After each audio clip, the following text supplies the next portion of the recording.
Assalamu alaikum masu kallo, barkanku da zuwa na YouTube channel ɗin ta Iswak TV. A inda yau zan ba ku wasu muhimman sirrukan WhatsApp guda 5 wanda idan har kuka riga da kuka san su, sai kuna daga cikin mutanen da suka san kan WhatsApp sosai. Shin ka iya ganin adadin mutanen da suka karanta message ɗin da ka aika cikin WhatsApp group? To idan kana so ka koya ko ki koya, ku biyo mu cikin wannan shirin namu don ganin yadda abubuwan za su kasance. Na ɗaya, yadda za ka ga adadin mutanen da suka karanta message ɗin da ka aika a cikin kowane group na WhatsApp. Idan ka shigo cikin group din, kawai zaka danne alamar message din da ka aika ne a cikin group din. Bayan ka danne message din da ka aika, to in kun kula a sama ga wata alama nan, alamar information kenan, shine zaka taba. Bayan ka taba shi, kun gani zai shigo da kai wannan bangaren. Kun gani ya nuna min mutum guda 4 kenan sun karanta, wanda za ku ga blue tick din nan wanda suka karanta kenan mutum 4 ne. To kun ga adadin mutanen nan guda 4. Daga ƙasa kuma wayannan su ne wanda ya je musu amma ba su shiga sun riga da sun karanta shi ba. Na biyu, yadda za ka aika wa mutum voice message ba tare da ka danna alamar recording na tsawon lokaci ba. Shi ma wannan yana ɗaya daga cikin sirrika mafi sauƙi wanda ya kamata ku sani. A da can idan za a aika message a group ko number ko group, kawai za ka ga mutum za a danne wannan alamar ce ta voice record. Kowa haka ne za ku gani, kamar alal misali in gwada muku, za ku gani mutum zai danne wannan alamar ta aika message a haka ya rike ta magana. Amma yanzu kawai ci gaba ya zo ba tare da kun danne ba. Kawai bayan ka riga da ka danne wannan alamar voice record din, abin da za ka yi shine za ka ja shi ya je sama. Kun ga kan ja shi ya je saman nan, za ku gani za ku ci gaba da yin recording voice din ba tare da ya tsinke ba ko ya wani abu.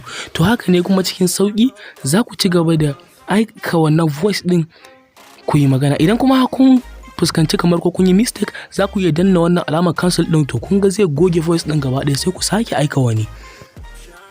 Na uku, yadda za ku canza style ɗin rubutun da kuka yi a WhatsApp. Wannan ma yana da matuƙar muhimmanci ga wayanda suke son irin abubuwa na salo da na ƙyalƙyali. Abin da za ku yi, kamar kun san da cewa a WhatsApp an fi amfani da wannan kalar rubutun wanda dama shine WhatsApp kowa yake amfani da kalar shi. Kun ga kamar yanzu na rubuta hello, amma idan har kana da buƙatar ka canza style ɗin rubutun da kai a WhatsApp, za ka zo ne ka danna star. Idan ka shiga wajen nambobi, sai ka danna ka shiga wajen da kuka ga rubuta nambobi daga nan ƙasa. Bayan idan mutum ya shiga, sai ku danna star. To bayan ka danna star, alal misali sai mu gwada rubuta salam haka. Bayan ka rubuta salam, za ka dawo ka ƙara danna star. Idan kun kula yanzu rubutun kuma ya zama bold, ya ƙara girma, ya bambanta. Kuma za ku yi amfani da alamar nan ta underscore din nan ma. In kuka yi ta, sai ku ƙara rubuta salam, ko duk ba iya salam ba, duk abin da gwada ma ku rubuta, amma bari mu yi amfani da salam, sai ku ƙara saka underscore din nan. Kun gani kuma kalar rubutun ya ƙara canjawa style ɗin rubutun. To kuma za ku ƙara iya amfani yanzu da wannan alamar da kuke gani bayan kun shigo wannan wajen. Za ku sa wannan alamar so 3 ga tarwa ta fito daga saman nan, ku sa ta so 3, sannan sai mu ƙara gwada amfani da salam. Bayan mu rubuta salam yanzu, in muka rubuta salam, sai ku dawo ku zo ku sa. Kun ga kuma style ɗin rubutun ya ƙara canjawa. Sannan kuma za ku ƙara amfani da wannan, shi ma wannan sign din wanda yake canja font, shi ma yake canja style ɗin rubutu.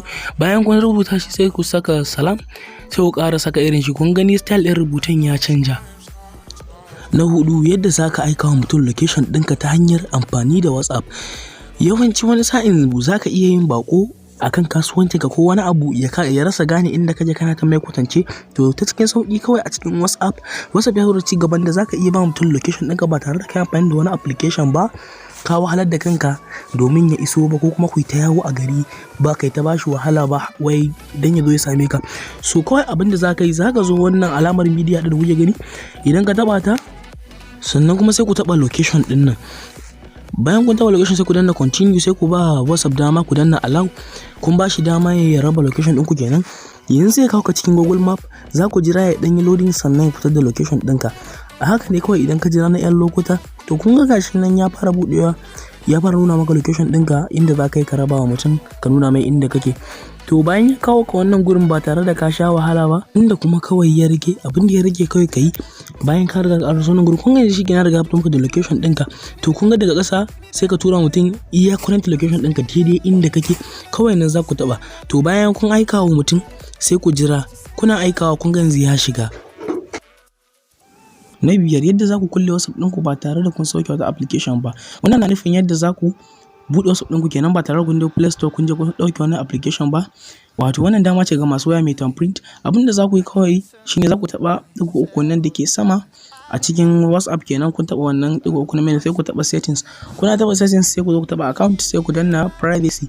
Yana kawo ku nan gurin sai ku zo ƙasa ku scrolling, za ku ga ina karasa fingerprint lock ɗin nan, kuna shiga za ku jira ya kawo muku inda za ku saka hannunku kenan ko saka ɗan yatsunku. To kuna sakawa yanzu ga ya verify hannun sai ku bari mu fita daga cikin WhatsApp don mu gani ko yaya aiki abun. To sai ku ƙara komawa cikin WhatsApp yanzu. To kun gani yanzu ba zai taɓa bari a shiga ba sai ka sa fingerprint ɗinka. To kun ga wannan shine zai taimaka wajen kare WhatsApp ɗinka. To an ne shirin namu ne yau ƙarshe, kuma kamar yadda kuke gani wannan sabuwar channel ce inda muke buƙatar goyon bayan ku. Kar ku manta da danna mana alamar subscribe, sannan kuma ku danna alamar ƙararrawa domin ku samu wasu videos da za mu ɗora zuwa nan gaba. Idan muna ba ku tabbacin bidiyon da zai zo nan gaba sai ma ya fi wannan 100 bisa 100. Mun gode tsara kai kalli wannan bidiyon, mun gode, ku huta lafiya.